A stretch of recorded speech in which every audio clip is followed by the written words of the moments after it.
আসসালামু আলাইকুম এভরিওয়ান, আশা করি আপনারা সবাই ভালো আছেন। আলহামদুলিল্লাহ, আল্লাহ তাআলার রহমতে আমি অনেক ভালো আছি। তো চলে আসলাম আপনাদের মাঝে আবারও আরেকটি নতুন গল্প নিয়ে। তো অনেকেরই ভূতের গল্পটা পছন্দ হচ্ছিল না, তাই আপনাদের যেরকম গল্প পছন্দ সেরকম গল্পই নিয়ে আসলাম। আশা করি এবারের গল্পটা আপনাদের অনেক অনেক ভালো লাগবে।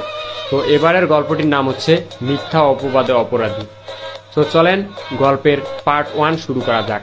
হেডফোন নিতে বড় ভাইয়ের রুমের দরজা খোলা মাত্রই ভিতরের দুটো আমি অর্ধনগ্ন শরীরকে দেখতে পেলাম। এরা আর কেউ নয়, একটি হচ্ছে আমার বড় ভাই, আরেকটি হচ্ছে আমার মামাতো বোন জান্নাত, যাকে আমি 2 বছর ধরে ভালোবাসি।